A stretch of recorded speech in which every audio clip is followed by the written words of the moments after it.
Hello, and welcome to the Consider Your Mind podcast. I'm your host, Eric King, and along with my co host, Mino Pachan, we're here to talk about all things mental health. Let's get into it. All right, hello everybody. Welcome back to the Consider Your Mind podcast. Back, episode 6. Yes, sir. Episode 6. Last week we had a very special guest, Mr. Rupert Missick. Awesome guest, awesome. So we talked about the different type of therapies that are out there. That when he specialized in hypnotherapy, get to hear a little bit about that. Yeah, hypnotherapist Rupert Missick. Very so cool. make sure you go and check that out. That was last week's episode number 5. Episode 5. This week has been crazy. A little bit. It's like the end of an era. Yeah. End of an era, folks. Man, it's all we've known for so long. The GOAT. The GOAT himself, the greatest living American, Thomas Edward Patrick Brady Jr., I believe. Yeah, man, he's hanging up the cleats, hanging up the helmet, I should say. Yeah, man. The news will be a little less than a week old by the time this comes out, and but still, I know everybody's still gonna be talking about it because we ain't got nothing to do to the Super Bowl. So, all things Tom Brady. Yeah, man. Man, that's crazy to think. It's gonna be weird. Just like that year in the NBA when the finals didn't have LeBron. It just Yeah, felt. I'm telling you, something is missing from it. Again, the man got drafted in 2000, so it's been playing since 2001. Oh man. Again, 9/11, the year that happened, Patriots won the Super Bowl, and that was his first one. That was. Yep, yeah, man. Wow, that yep. was. So since Wow. this whole, these whole 22 years, that's kind of what we know. And that familiarity, it brings you comfort. Even if you don't know anything about football, people know who Tom Brady is. It's crazy. Like people, again, bear with us, 12. folks, that they're not sports fans. They're sick of hearing about it. But here's the thing: you heard about it. You know this man. Yeah, And you know who it is. So yeah, it's a big loss. Now I'm officially old, man. All my people are retired. The people that I rooted for, man. Kobe, God rest his soul, Rest but in he peace, retired. Kobe. Peyton was my favorite player. That was Peyton Manning. All those quarterbacks, Drew Brees, Eli, Ben Roethlisberger. Now all these people that were kind of our, Oh, a little bit older than us, but like peer group, we kind of grew up watching these dudes. Now they're gone. Now we're looking at the young guys. All the guys, I want to give some credit, man. Like one thing that Tom Brady, that's relative to this show. One thing he said that he's been in this thing for 22 years, like all of his adult life, and he's gonna need some therapy once he gets out of this thing, to transition into just non-professional athlete football player life. He's got a wife and 3 kids, and they're a little bigger now, but I'm like, yeah. For you not to be suiting up on Sunday, for you not to have a locker room to be going into, that familiarity for 22 years, this man has been doing this. it's a big life event. So, we mentioned before, life events, you're gonna need someone to talk to about something. Something's changing in your life. That's a big move to go from working every day, especially being a professional athlete where you're putting 110% every day, and now to do nothing, to just Your chill. life, everything. It's not. You're not gonna get that thrill. There's no stadiums no more. Even if you got the desk job, the cool, corporate job or whatever, making some great money. That thrill of being a hero, Yeah. people wearing your jersey, just that, man. So Yes. shout out to him for having Dope. that awareness Give it up. to at least know, hey, I'm gonna need some therapy after this. That's real. That's real. And today, this week, obviously, we're going to be touching on a very deep subject. So, we're going to be talking about suicide. And we Yeah, all man. know what, the big news this past day or two is it for Chesley Christ. Chesley Chris, Miss USA, 2019. Yeah, she was North Carolina? I forgot which state, but She which was state in New did she York. represent? I think she went to North Carolina. That's like where she was from, where she went to college. Okay. She went to Wake Forest for law school and all of that. But yeah, she plunged to her death in New York. I believe it was. And what's crazy, about it, and the reason it kind of came to my attention, was actually for a good reason, in a sense. I got, shout out to Erica Williams on the Classy Climbers. It's a kind of a group and a class that I joined to kind of learn about how to get on the internet and, monetize and make money on the internet, a digital real estate course. And this is one of the product. This is the product, of it. is this podcast. So I put that on the community wall on our Facebook group, and she herself actually said, "Oh, this is awesome." And about our episode 5 with Rupert, a hypnotherapist on there. I said, "Hey, we actually have a hypnotherapist on this week. Check it out." And she said, "Awesome. I'm going to put it on my community wall on YouTube." So she's big on YouTube. And so she put on, reposted it. So that's why we have the most views on it. So that's why I said this came from actually finding this news was from, shout out to promotion. But, she said, hey, in light of what happened to Miss, USA 2019, this is so important, da da da, something to that effect. And somebody commented too, and I'm looking at USA 1999. 2019. I'm like, what's going on? And so that prompted me to look into it and to find out about Miss Chris, man. So even in tragic times like this, because perhaps if she could have gotten the help that she needed, this wouldn't be the case. She was only 30 years old, which really hits home, man. It's crazy because the more I looked into it, she had a post on her social media, I guess, about right before, and she said, may this day bring you rest and peace. Yeah, right. And it's just crazy to think, that was, I guess, what we Man. can take is that was her final thoughts, I guess you could say, And there was another tweet that she also put out that might have been a sign of something that's bothering her or something. She also tweeted saying, turning 30 feels like a cold reminder that I'm running out of time to matter in society's eyes. Now that hit me because we're in the day and age of social media and that pressure. She wasn't just a popular person. Yeah, she was a former youth-driven Miss culture. USA. Yeah, entertainment's youth-driven. She also competed in Miss Universe. Yeah, She was a former D1 athlete. She earned her law degree and an MDA. It's like she's doing all this and she's 30, very successful. Like she's done a lot. It's not like this is not a negative person or anything. Mm-hmm. Yeah. Again, she had a law practice. She was, stopped, that to, enter the pageant, and eventually went on to again be Emmy nominated, working on that show Extra, and by all measures a success. Like, but again, that thought in her head, she was coming from the pageant world. She was the oldest Miss USA. She was 28 years old, and that really got to her. So what you're saying is, she's putting out a social media post encouraging others. It was really encouraging to the people that she's posting to. But again, who was encouraging her? Was she encouraging herself? That's, they could say, posts don't bother me. I had to delete such posts and I'm fighting against this, that, and the third. Man, that takes its toll.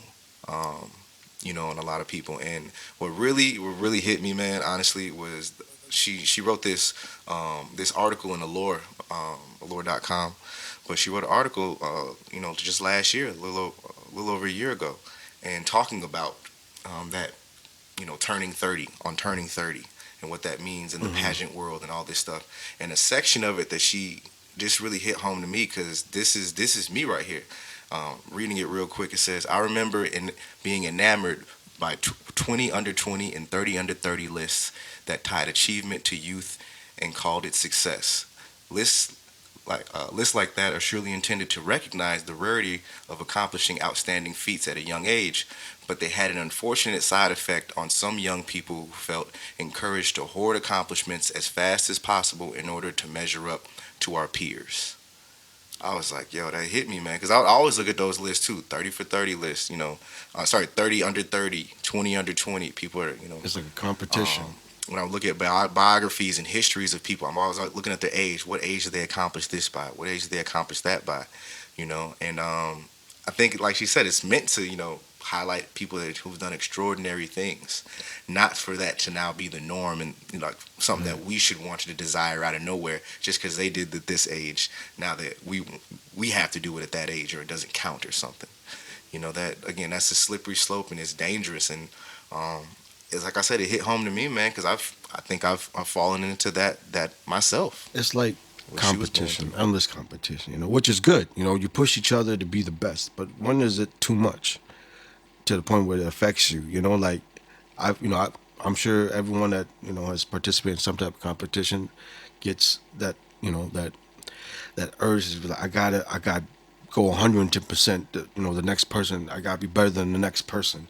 Like, always constantly trying to push yourself, which is in a sense good. You want to be the best if you're Hey, competing. we just got through talking about Tom Brady and giving him all this praise for Right. doing it for so long and pushing it to do that exact same thing. But And it's like it's hard to say because that's what you want from somebody that's trying to be the best or trying to be just be the best is what they do. You know what I mean? yeah, how do you slow it? Like how again, an overachiever, the woman got her MBA and law degree at the same time, was the D1 track athlete, was and not for nothing, she was biracial, and was trying to really represent and wear natural hair and represent for black women. And again, that whole approval thing, being in a beauty pageant world where you're judged and critiqued constantly, to really be fortified enough to stand on that while you're trying to represent and do all these other things as well. That was just her nature. She was, an overachiever like that, and was really doing it. From all indications, from what we can see, outside looking in, whatever she put her hands on, and she accomplished it. She made it happen. And so, but all of a sudden, what happens when So it's simple. turning in the next age, her turning 30, like she didn't know what to necessarily maybe do with that. How does that's a demotion, that's a step backwards, that's not an accomplishment, something that she wants to maybe be proud of even. Life is precious, man, and she even mentions it, piece that she wrote. We think we would have a more appreciation for having a long life and living a long life and health and stuff like that. However, we're still in this you know youth-driven culture, and it's having toxic effects on people's mental health. Even some of the best and the brightest, literally, objectively, again, this is Miss USA competing for Miss World, one of the most accomplished, beautiful women objectively on the planet Earth. And at the end of the day, she's human just like us. And if we don't necessarily get the help that we do need, because again, another thing that really hit me, it says she sought counseling regularly. She was an advocate for mental health, Mino. That stopped me in my tracks, bro. I said, man, she probably, again, advocate for mental health. This whole platform is about advocating for mental health. And to know that somebody, hey, you just saw a real life example. Somebody's doing it on an even bigger scale than you, having bigger impact than we even are at this stage. But what's really going on with you personally, man? That's got to be number one. That was the wake up call for me. Whatever we do on this air, whatever we put out here for everybody else and trying to help other people, man, we got to put our oxygen masks on first, straight up. What do you do? It's unfortunate that people go through this, and it doesn't matter what you do in your daily life, your profession. Everyone has struggles. Everyone has things they got to battle. Everyone got inner demons. And I guess you could say, as the friend or whatever, what are the signs you should be looking for? Hmm. And these are just some things that I've been told in my own therapy sessions with my therapist. And you know, when people start giving away their personal possessions, Mm. like hey, stuff like that, could be a sign of something going on. Hey man, you always like this, right? Hey man, go ahead, you can have that. Yeah, or stating that they're always like, man, I feel like a burden to my family, my friends. Hmm. They feel withdrawal. Changing their behaviors at work or at social outings, and just expressing a sense of loss of hope. Look, some signs that you can see. Hey, man, this person's really going through it. Like sometimes you have a friend like me. People could always see what I'm feeling by looking at my face. I wear my feelings on my face. Yeah, with heart on your Yeah, sleeve, they call it. yeah. Yeah. And it's like you could tell by looking at someone, man, this person's really going through something. Are you okay? Just talk to them, have the conversation. Sometimes you won't know. Case in Hmm. point, with Chesley Christ, a successful woman, got Hmm. degrees. Former Miss USA. Got looks like everything is going awesome, like perfect, like yeah. Yeah, Emmy nominations now. Moved on to a whole different career and doing But well by behind all closed doors, accounts. that's a different story to read. Like it's crazy. How many suicides go like that? Like how many Hmm. celebrities we know have lost their lives because they've been in the public eye. Every single thing they do is out for the public to see. Yeah. You know what this reminds me of? This is the same feeling. You remember Anthony Bourdain? Yes, I see another one. Mm-hmm. Like, yo, Yep. I love Anthony Exactly. That one's Bourdain. that shock, bruh. You talk about beloved people. People were you were envious of, literally saying this man has the best job on the planet, and Literally the how best job. you know. And again, think about how we're looking. Miss USA, one of the most beautiful women on people on the planet, and look at she's giving back with this and representing that. And we're looking at these people. Wow, these people amazing. But I really I'm glad I came to this conclusion a long time ago. Far before therapy, far before anything, but long time ago, I really came to the conclusion that I wouldn't trade places with anybody in terms of like, want to be somebody, they say, wake up and be that person, like I was a big fan of The Rock, as a Right. hero of mine and people like that. But I've learned a long time ago, you never know what somebody's going through. You do not know what that person's going through, man. You get sapped in that body in that life, and it may be shorter than you think. So you never want to we never want to idolize people, turn people into idols, turn people into gods or anything like that, because they're so human. And it's stories like this, man, again, the Anthony Bourdains and now the Chelsea Chris, man, wake up call, man. Robin Williams. Robin Williams, man. Again, some of the most joyous, people, people that can give so much to other people, can give people hope, by being there and showing up and representing, you know, um, and just when people are sad, he can make you laugh. But that's a talent, that's a gift, man. That's a God-given gift to be able to really entertain people, to really, you know, um, help people, through your talents. But you got to be filled up yourself. You got to give from your overflow. I learned, got told that many years ago, through some ministry experience. Man, I was like, you got to be filled up first, because sure, that is a lot of pressure. That is draining. And again, we as normal folk, us regular, everyday, simple Midwestern folk here, we have no idea what that type of pressure is like. If we blow up and go viral in one video on TikTok or something, we think we're doing something. But imagine you being displayed, and your life is supposed to be so great and displayed for people every week. For Anthony Bourdain on this show. This woman's on stage in front of millions of people, in front of all the other most beautiful women ever, and competing and representing, putting her, causes out there, and going against and defying the grain. We're just looking up at this person like, man, they're killing it. Wish I could be like that. Wish I could be her. Nah, people, you got to take a step back. You really do, man.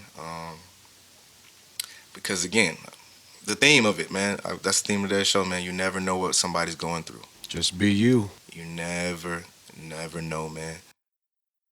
Another thing is, what can people do? I mean, just check on your friends. Hmm. That's it. Check on your friends, your family. Just ask how you doing. Is something bothering you? I'm not gonna leave you alone as a friend. If I see you, I'm not leaving you alone. I'm gonna be by your side until you get the help. Get annoyed at me. But at the same time, as a friend, what do? You gotta have those Hmm. conversations. Check in on your friends, your family, whatever they're going through. Put your pride aside and just say, "Hey, are you okay?" I've been seeing a lot of posts out there saying, check on your strong friends. I've been liking that Yeah. a lot, man. Check on your strong friends, people you think that really got it all together. Nah, man. That's no excuse. Again, on our part, when we have relationships with people, just to think that they're doing okay and that like you don't want to be a burden or da da da. You can't just check up on people. I get caught up in that too. You know, um, people that I should just hit up just to make sure they're straight, or just even when I see them post something online. This is a big one too. They just post something online, saying something nice or saying, "Hey man, talk to them about that post." Man, maybe if somebody would have called her, "Oh, that's a nice post you made." Da, da, da. Somebody that's personal to her, not just fans, but actual people that know her. She had, I think four or five siblings. You know, because those things matter. Now that life, that one impact. Somebody needs to hear this too. Your life impacts a lot of people.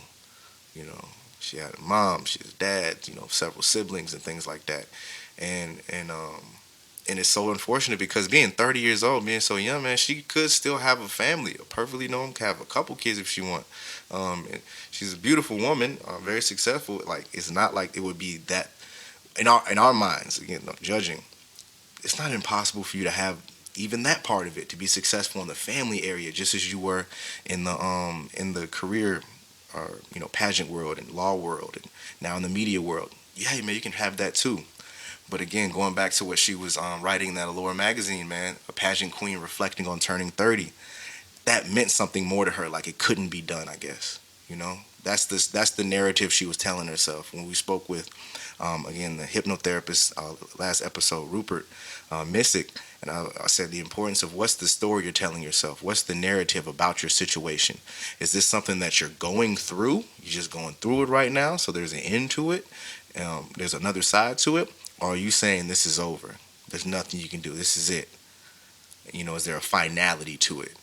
And so as I'm reflecting on these kind of articles, things that are written about it and everything, and even her own writings, that finality, like of turning 30 and now it's over. There's no more, lists or something like that now. That's crazy to me. There's a lot of things. What she mentions a lot about the age Hmm. 30. Now, as society, we look at 30 as a big marker. Yeah. It's a big milestone, right? It's like, it's the next step in your life. Yeah. Now, why do you think? Yeah. Yeah, yeah. Like, why do you Yeah, yeah. think You're grown now. Grown. that itself, be turning 30, is such a big deal? Like, why is it such a big deal for society to say, hey, oh my God, I'm turning 30? And why does it affect someone's mental so much? I mean, I have my own reasons why I think, but I want to That's know a what good you think. question, man. And I think, and again, I will differentiate it because she does make this differentiation too. For women, it is different. For women turning 30, it is different because one of the things she really mentions, and I would have never even guessed this, but of course, there's always going to be haters. You want instead of somebody else that they want to do, especially if she's not lily white and all of that. So you're going to deal with that stuff. But one of the things that she was saying, there were people that were actually, protesting and petitioning so that they lower the age so that people her age couldn't compete even, going, into that extreme. And I was like that. So that obsession with, for women being young, and it's like lizard brain or, subconsciously or associated with fertility, being able to have children, that's what attracts us. Just like wide hips, full, this, that, and the third. And so the closer you are, to that, the better. Even dating apps are like that, man. Like a woman, like between, I think, like 21, 18 to 21, like she gets the most attention, as opposed to when she turns 30, puts 30 as her age on her profile, bam, the attention drops. Like this is, stuff that's kind of been known and kind of been out there. So they really do see what's going on. And not to even mention the biological clock piece, which isn't as big of a deal because again, technology, better health, better medicine, all of these things. Um, but I definitely get the pressure to have it all, especially when you're high achieving like that. So that 30 mark, and she's in the beauty world, the beauty youth and beauty sales world, and she is the oldest woman to win that award. It's not for nothing that she's speaking about this. This is a kind of a deal, bro. So as far as men goes, so that's the women piece. As far as we go, I think that's more like, I think if you're not in the entertainment industry, we get that pressure because we see too many rappers, man. We see too many rappers and athletes. We just got through talking about all of our guys that we grew up with. What are retiring? Oh, I feel old now, right? Because ours is more of a you know, we get enamored with people who are superior physically and got a cash in there. I have this amazing talent, and so like the idea of Jay-Z releasing his first album at 27, today sounds crazy. Like, oh man, you just now right. But yo, man, him and Young Jeezy, a couple other artists, they could wait, till longer and release it and blew up just fine. As opposed to a lot, this entertainment industry is driven by youth, being the young, dude coming up, being the, youngest in charge, being um, these guys 18, 19, 20, 21 years old, fresh out of high school, and especially now with the internet too, blowing up so fast. And so I think as men we get inundated with that youth. We got to blow up. We got to pop off if we want to do that field. If we want to do sports and entertainment, something that we admire and we love, then that youth piece to it, is very real to us. But in terms of, but I think it clouds our vision as opposed like because guys, we really don't start earning like our most earning potential is like in our 40s and 50s. In actual regular life where people, work 9 to 5 it, or if you're in a union job or anything like that, you got to put time in. You got to be a journeyman. You got to put in a certain amount of years just to get to certain financial tiers. Hmm. And so, I mean, you know, what about it for you? What was 30 turning? What was turning 30 like for you? turning 30, I remember it was cool, man. I celebrated with my homeboy, my boy Brian, man, because his birthday is like 4 days before mine. And I remember going out with some friends. It was this girl I just kind of met. We was dating a little bit at the time. Really liked her, and I felt good. I felt like I was on the right track. And because I was moving into, I was moving into my homie's apartment. Like they had like a couple months left on their lease, and so they were moving out until they had to go somewhere. So I just fulfilled the lease, and so literally I was like, cool, I'm not spending my 30s in my parents' house because I had to live there for the couple years prior to that. Like 28 and 29, I had to live there. Once that same roommate and them, they moved out, they got married, bam. So I was just happy about that. Hey, I'm out the house, for real, permanently, this time. I'd been kind of in and out. And I think at the time that my job was, looking good. I was still playing the corporate game. It was going, it was going all right. Like I said, 2019 was I really started to, whoop my behind. But 2018, that's when I turned 30. It was still okay. Like, I was like, yo, so 30 to be was, definitely learned a couple lessons and stuff. But things were on the upswing, for me. I didn't feel necessarily old. Um, People that know me in real life, and then once you go video, you'll see I was born with gray hair, so I've always had that. So I was like, hey, well, at least it matches now. I'm in my 30s with some gray hair. So I remember feeling pretty good about it. I had finished all my schooling, did that, finished all that by the time I was 26. So I just felt like really, hey, okay, now's my time to really get in, make some money, get into the corporate world, and figure out a career. And so that's what I was looking forward to, the career part of it. Okay, establishing exactly what I'm about to do. And this show is a testament, and I've talked to you since what's happened from then. That did not happen. It did not go well. And it's crazy.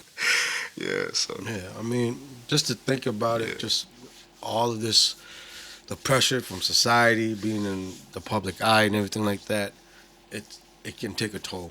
You know what I mean? Our lives, we're everyday people, so we don't get that. Mm-hmm. Oh man, I cussed this lady out and someone caught it on video. My life's over. Nah, it's not like that. So it's like Yeah, we're not going viral I like don't know, that. man. It's just turning 30 to me was just like you build in your 20s and you live in your 30s. That's just how I look at it. I mean, for some people, you might start. That's how you felt when you turned 30? It was like, it's time Yeah, to it's live? time to live. Because now it's like for me mentally, I was like, okay, things get real at 30. You got people passing away. You got people getting illnesses. That's a great You point. got things That's a great become point, real. man. Like That's a great I point. no longer just have a small cell phone bill. I got things I gotta take care of. Your life changes. Yo, I'm 30. Oh yeah, I stayed on my family's plan Yeah. forever. What? They got all the way up until I Right? And it's like, things become real now. I got friends starting careers. It's no longer, dang, what time is it? It's like, no, I don't have enough time to There you finish go. my work. Like it's a career. Now it's like Mhm. building something. You're building whatever it is you're building. This is the time. Hey, you gotta go for it. You gotta be about you, and all that. And if you weren't doing all the partying in your 20s, you missed out. Or if you're not a partier, then it doesn't matter. Just you've been doing it for a long Mhm. time. Like it's just 30. Things Okay. become real. People go away. Your groups of friends get smaller and smaller and smaller. People start having Yeah, people babies. starting their families. People start having babies and, changing. Yeah, exactly. Less and less time to hang out like that. And I can see maybe from the women's standpoint, turning 30 is the biological clock. They got other plans than just their career, and they want to start a family. It's I guess that's the pressure of being 30. But No, like as you said, man, stuff got real. And again, the idea of just having a job, now we're moving to career. I would say that's definitely different. I felt that pressure. Okay, what I have to do now has to be like a career. I have to figure out what career I'm building. Before that, again, working in banks, being tellers and stuff like that, or just little sales jobs, I didn't really care. You know, I was like, okay, well, this is temporary. Especially while I was in grad school at the time, I was like, I'm not gonna be doing this stuff, after this anyway. So I think, but that I would say this: it's the pressure, like turning 30, that pressure of having to know. You're supposed to know by And you now, don't know nothing. and I have definitely felt that guilty. Even myself, I've had to get over that. I thought being humble enough to go in therapy because you know what? I don't know myself as well as I think I should by this age. I'm 33 right now, and I was like, you know what? I don't know. and I was like, and I should. And that guilt, I feel like I should. I had guilt in past relationships. Like, dang, I should be ready to get married right now. I should be ready to do this based on my age, based on what. When did my dad get married? When did my mom get married? Okay, when did they get married? Well, such and such get. I guess I should be ready, for this. So I have felt like that before, and that sucks. That is a And all those stresses and everything, man, they add up. Your mental is very important, And suicide is nothing to play with. no. And it's crazy because if you ever had suicidal thoughts, I've dealt with that myself, and it is not fun. I'll tell you that. I can't shake it. It's like having an anxiety attack plus a panic attack plus a heart Hmm. attack because you don't know what the hell's going on, man. The thoughts that go in your head seem so real and it's so vivid. Like you can't think of nothing else but I should kill myself. And Ending it here's would be easier. Yeah. yeah, it would be easier than dealing with this. And it's like one of my most like crazy moments I had was I was at the Mall of America here in Minnesota. I was on the parking ramp, and the parking ramp here in Minnesota, I think goes up to 7 floors, Yeah. I I think you believe. spoke about this on episode 2 a little bit. Yeah. Yeah, yeah. And I was on the 6th floor, and at that time I was smoking a cigarette. That's why I was on the parking ramp, and I was leaning over, and I see the sidewalk. I see how small people look down there, and all of a sudden I start thinking, "Hey, you should jump." I felt like there was a voice behind me just saying, "Go ahead, Hmm. jump." That you know you want to. You're curious of what it's gonna feel like to die. Jump. I'm like, whoa. And I was like, I'm looking around, and I feel like I see nobody, and I see in the distance that my friends were coming out, and I turned back around. I was like, go ahead, jump. Let's back up 5 steps and take on your third step, leap over like you're swan diving over the top rope in wrestling. Just pretend you're doing that. Just Oh wow, jump. you had a whole Yeah, visual. it was a whole thing, bro. Like, and as you fall, you're gonna feel free. Just do it. Like it was trying to sell me Damn. on killing yourself. I'm like, yo, and I ran past my friends. I went inside. I was like, yo, it was like only 5 minutes, but I felt like I played out my death like 4 or 5 times in different scenarios, and I felt like it was going on for hours. But it was only 5 minutes, and I was sweating, breathing. I'm like, yo, that's not cool. And like, tried, like even friends, people in my life that had committed suicide, Absolutely. Lots of just left with questions, more lots of pain, questions man. and more You ain't pain, lying more about that. hurt, you know. And it's like I always try to put myself in the shoes, like why, like what could I have done, like to stop you from doing that? What were you going through that was so bad that you had to leave everyone you love just to just to get rid of some pain that's temporary, whatever it is. Like I just wanted to know what was going through your mind at that time because I feel like I could have done something, It's and terrible, man. leaving that guilt into No, somebody absolutely. that's not fair either. It's selfish. It made me mad, and it made me so mad. Like I'm like why? It was like I was feeling anger too because like it's like why? Like that's the only thing a lot of people. That's the main first. I'm sure that's the first question anybody asks me. Yep. Like, is why? And again, especially if there's been no, note left behind or nothing like that. Again, we're just left to speculate. You know, yeah, and again, leaves more questions than anything. You ain't lying about that. And I'm sure everyone out there has dealt with or know something. Someone committing suicide, someone taking their own life, maybe a Hmm. friend. Too You many know, of us know, family. and too many times actually. Just to tell the truth, man. Just like as I started to reflect on it, even before this podcast, I started to really reflect on how many people that I have known that has taken their life. You know, um, like friends of friends, people I've hung around and things like that. Even way back in the day when I was a kid, like such and um, such and such would we find out in the beginning of the school year they took their life over the summer. I think the first time that happened we were like going into our junior year. And somebody again, she was cool or whatever. A little girl that we kind of knew. Literally, she was pretty small, and she was nice, and never really thought much of it. But we find out that she's taken her life. Over she won't be one of our classmates anymore. And when you're like 16, 15 or 16, when that first enters your life, like we haven't even lived that long enough to think about the finality of that. And to be confronted with it so early. Um, and then unfortunately it just happened. And what really hurts too is to think like I guess when I was younger that this was something we had to overcome like as kids. They would do like preventions and stuff like that in health class. It would um, a lot of suicide prevention efforts were made actually in school. I do remember in the curriculum, but the fact that like I guess I thought since they were teaching us as kids, taught this in high school. If we could make it through high school, if we could just make it to school, if we could make it to adults, make it to 30 when stuff gets real and things like that, you know what? Then we'll be done with that, right? We won't have to worry about that. Whoever was gonna do that was gonna do that already or something.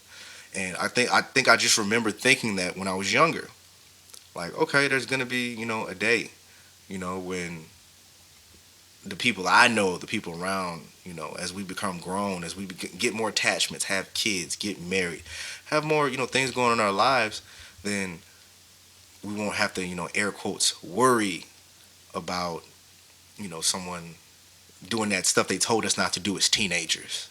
If that does that make sense? Kind of like it was stuck in that juvenile mind frame of like, you know, if I could just make it past this, make it past the bullying, the bullying and the cyberbullying, that kid stuff, and kids are so cruel, and but I never thought of it 30 plus.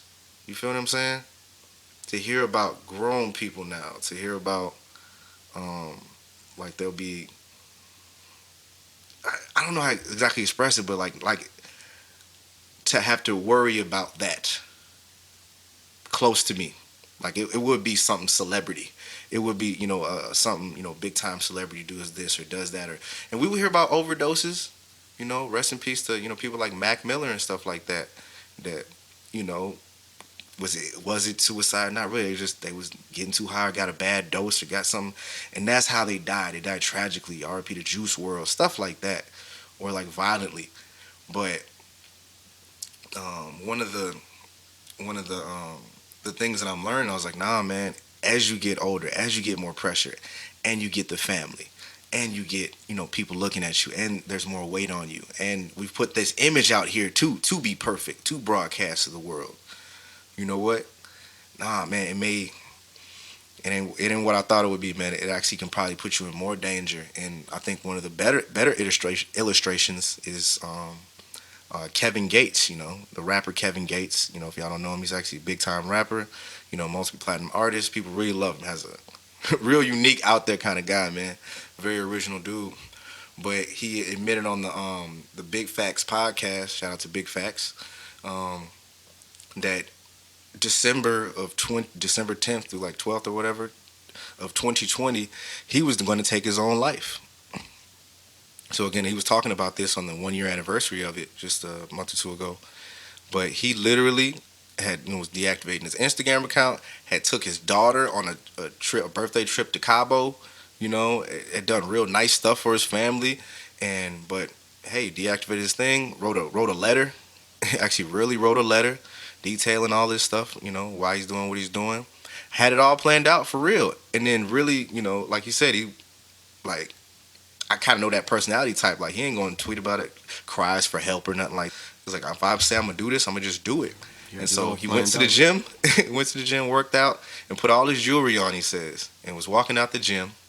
And one of the bigger white dude that works out at the gym was like, hey, can I talk to you? You know, can I approach you?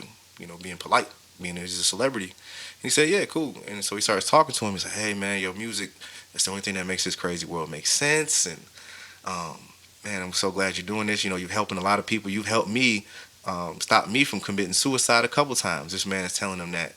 And then he says, man, wow, man, like when God sends somebody to you, he uses people because just in that moment, he's about to walk out the gym. He tells him too. He's like, wow, it's crazy. Like, I'm about to leave here and go kill myself right now. Like, lit, like dead serious. And dude just hugged him, like wrapped his arm around him, hugged him and told him, don't do it because if he does that, so many people are going to take their own lives as well. You're going to think, you know, that's the way out.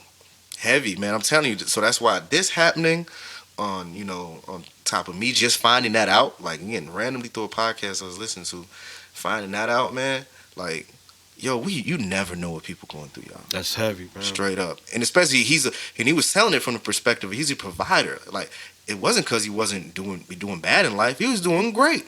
He's providing, you know, trips to Kabul. He's doing that and then some, helping other people out, even keeping them from taking their own life. This man is doing that much work. But he says he wasn't happy. He didn't feel like anybody really cared about and loved him like that.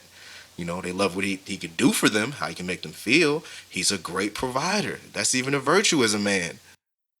Like, here's something that I wanted to say. Like, what really stopped me from committing suicide myself, like the honest to God truth, is I was just kept thinking how selfish it would be and how it would make my mom Yeah, feel. absolutely. Your mother, absolutely, man. She wouldn't recover from Like, that. Your youngest son. and like, and people don't know this obviously, but my mom, number one, all right, Hmm. she left her home country at a very young age with me as a baby and my 10-year-old brother at the time to go across the river during war times And in, this, what country is this? in Laos. In Laos, yep. To cross country in war times while she was pregnant in the middle of the night, sneaking across the border to get to Thailand, to get to a refugee camp where I was born, and taking her baby sister along to America and leaving all 9 siblings, her mom and dad, back at home Hmm. to get here. So it's like all that hard work to bring an unborn child at the time to give a better life away from communism, away from all that, the poor life, real poor life, third world country poor, Poverty for real. right? Yeah, refugee camp To give life. me a chance to grow in a country where I can do anything I need to do, become what I want to become, and do whatever I want to do. And for me to just end my life for a woman that gave her life to get me to this place, that's just selfish. And that's what stopped me from committing suicide and digging myself out of that hole, finding the help I needed, do whatever. Is I just thought about how it would make my mom feel. Boy, you know what? And that's enough, damn it. If that don't, nothing else stop you, hey man, sometimes it is okay. Just do it for mama. Do it for the people that will be hurt by it. Because I've heard that before. Don't tell people that, oh, suicide is selfish. It's selfish. Well, yeah, it is. It is. You know, at the end of the day, like, I mean, it definitely is selfish. Because again, the people you leave behind are left with more questions, exactly. you know, than answers, and just left to wonder. Um, so it is, man. I mean, you So, see it everywhere when it happens. and I don't mean that to down nobody. I don't even that to say if everybody's dealing with that, yo. I don't mean that to say you're a bad person anymore. You don't need him. If you're in that state, you do not need anybody else beating up on you. But the facts are the facts, and, man. It is bigger than you. and I say that to say this because I'm everyday people.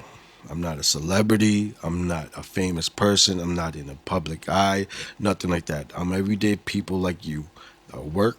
I come home. I eat. I chill. I play games. I watch sports. That's it. And I go through that. And what helped me from taking my own life is thinking about how my mom would feel, my brother, my close friends and family. Even do I want to make everyone cry because of me? leaving them with my BS that I have on the in my life, and they got to deal with it. And I took the easy way out. That's selfish as hell, and that's what stopped me from doing it.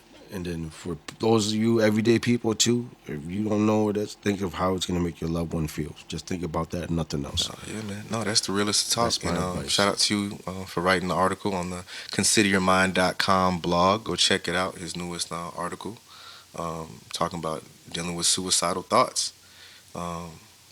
Because, be honest with you, even in the recap, on episode 3, when I talked about my journey, to get here, it was actually incomplete. There was something that was, I guess, it's still too painful, for me to bring up.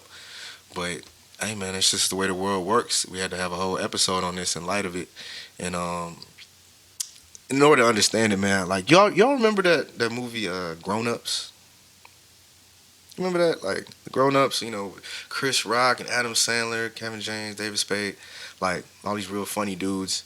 And it came out in 2010, year I graduated college, and I remember. I remember seeing it, watching it a little while later, and I thought it was funny. But I love kind of like the concept of it, like that movie etched something in my brain. Like, you know what, meeting up, later on as buddies when you're all married and got kids and catching up and like, kind of making up for lost time in that sense, or you know, um, or not even making up for lost time, just meeting each other in a different stage of life and enjoying and appreciating it from there. And so I think I've always had that fantasy in my head since then. These last, I guess, at the end of last year, 11 years. And in that meantime, of course, you grow away from childhood friends. You gain new friends. People get busier. There's only so much time in the day. People that you were so close with as children, sleepover, new parents. I'm talking about got each other's house phone numbers still. Like know where your addresses are. But as you grow up, man, graduate high school, graduate college, and you start to really live a life, and you just grow apart. And some people even move away. And I think I made, and then you make new friends, man. I met Mino during this period of time. I met, you start having new circles. But I always kept in my head that, what, we're all gonna get back together. When we're older, post 30, maybe 40 or something like that. That when stuff gets real, man. All right, when we done with all the stuff we was doing in our 20s, trying to get our degrees, always busy, traveling, working, doing all whatever we was doing. Um, you know what? We're all gonna come back when we're all serious and married and can reflect and share on these times and laugh at all that other stuff. If there was even any problems, it's gonna pale in comparison. So, kind of having that dream and that ideal vision in my head, and me being the idealist I had, uh, I am. Bringing up Tom Brady and all the Super Bowls he's won is very appropriate because last year, um, February 7th, I believe that's when the Super Bowl was. February 7th, 2021. In the midst of what I talked about on episode 3, that March 2020 to March 2021, how that was a really, really rough year for me, calendar year. It was capped off February 7th, Super Bowl. Tom Brady won his last Super Bowl against the Kansas City Chiefs. But I don't really remember it, to be honest with you. I don't really remember the winning of it because I started the game. I was with, my ex, but my girl at the time. Um, we weren't quite dating yet exclusively. We were just getting to know each other. But she said, hey, we're both going to watch the game. Come through, cook some chicken wings for you. It's going to be dope. She had the bomb wings. I'm like, yeah, man, let's do it. We're going to have our own little mini Super Bowl party and it's going to be fun. Everything is going good. And it's about to be halftime. I don't even remember who was performing, but I was kind of excited to see the halftime show. And I got a call from my friend Adrian. And I'm thinking he's about to talk to me about the game or something, right? About the halftime show that's coming up. It was random. We don't talk on the phone that much, but he hit me up. And I'm like, what's up, man? And he almost had like a laugh with him. Like a laugh. I said, hey, what's going on? But it was one of those laughs to keep from, because he just got through crying. He says, Toso's gone. And I said, what you mean? What you mean, man? Toso, Nick Toso, he's gone. And I said, I'm starting to cry this, but what are you talking about? And he says, I said, how did he die? What do you mean? He said he took his life in his own hands. And I'll never forget those words, man. He said he took his life in his own hands. And yeah, man, I broke down. It still brings tears to my eyes to think about it today. Um, because, grown ups was gone. That dream was shattered. Um, he's just, a few months older than me. He just turned 32. He was 32. Actually, 33, excuse me. He was 33, a few months older than me. And no children yet. He was successful. Nick was the dude, man. Always his image was always correct, man. He had suits on when we was in high school. Tailored suits, man. Like I'm talking about suit jacket. Everybody that knew this man, Nick Tulsa, he was very, oh man, he very well dressed. But like just him himself, he was such an original person and cared so much about his friends. Suits He in had the high cool school? house too. We could go to his house, and as long as shout out to Mr. Ben, his father, and his mother Allison, they would let us just as long as we was in the basement, we was good. That was security, man. That's my people's. So that's when I say back, like, those real friends, like where you got people's house phone numbers, like to this day, hey, if I get lost or something and I'm in that neighborhood, I can knock on their door and we know each other still, and I would expect them to help me in the same way. You feel me? Um, those type of people that even though life had kind of drifted us apart, um, I never expect. I had that Hmm. Grown Ups movie in my head, man, the whole time. And for to get that phone call at that time, and then to have to call, my our other mutual friend Neto, he lives out the country, and then I have to call Scott, other friends because I got a call. Adrian is a friend I met through Nick, but we didn't grow up together. So all the people that we did grow up together, the other grown ups crew that I would have thought of, I had to call them and tell them that. And yeah, man, it hit something inside of me that again, like I said, I told my whole story of how I got to this show and the build up to it. And I swear that part was like blanked out of my mind. I didn't want to, address it, relive it, think about it.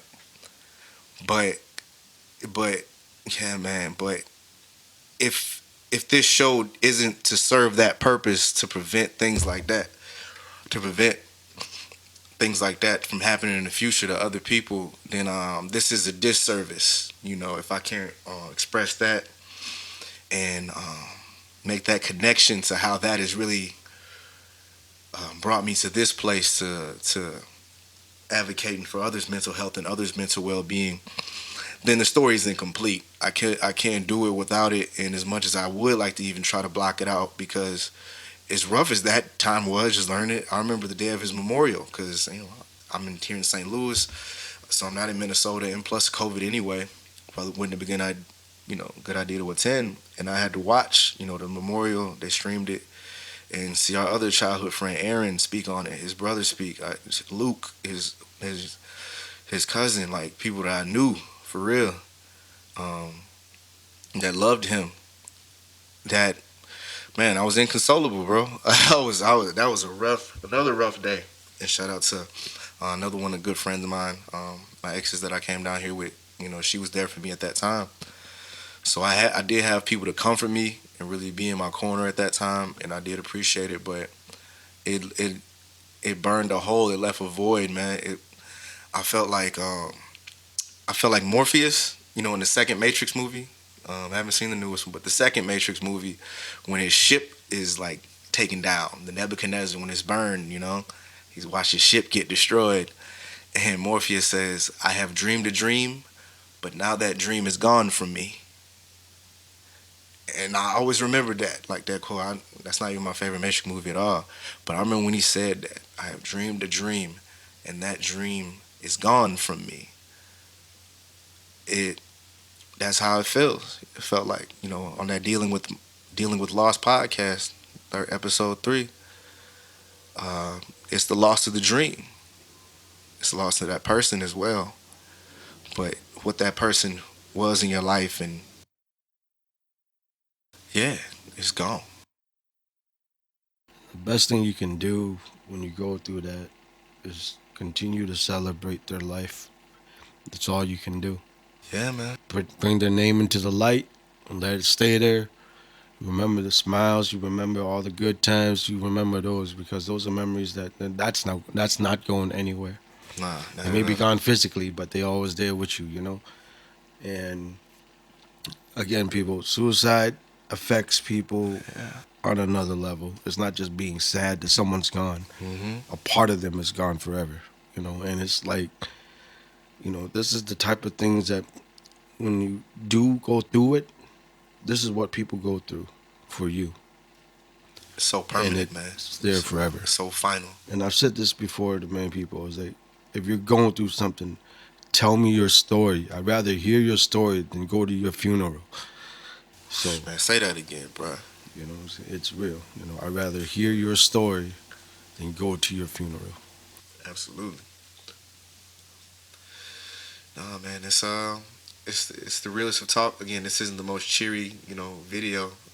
We like to, keep it light and have fun here. But I felt like I even told him before I didn't even want to do this, but I felt like that's the reason it needed to be done.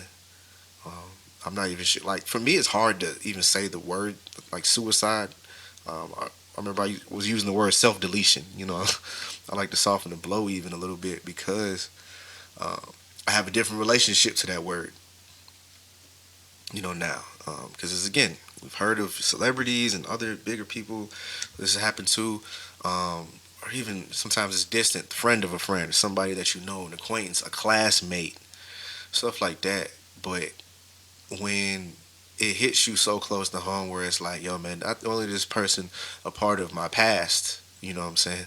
They're also a part of my present, even if to a lesser degree, but they're definitely a part of my future. And you have that idea about people in your head. When that's gone, it's, yeah, man, dealing with loss, man. Like, I think this is maybe something I have to again speak about with my therapist even more. Because I promise you, I told my whole story, episode 3, man, dealing with loss. Talked about my grandmother, great grandmother losing her because that was just fresh on my brain.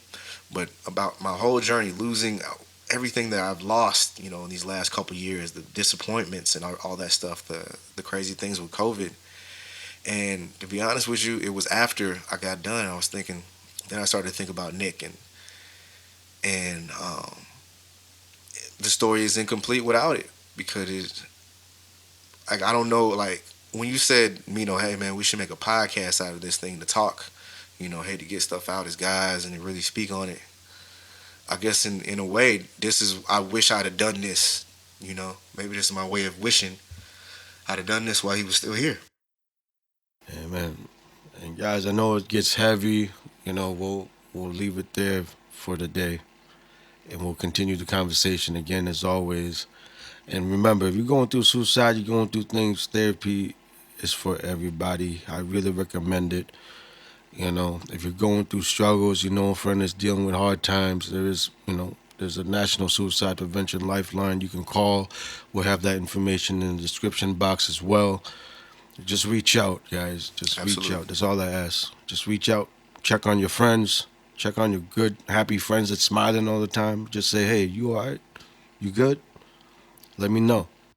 Ask them about that post, that post that's so happy and encouraging and or whatever.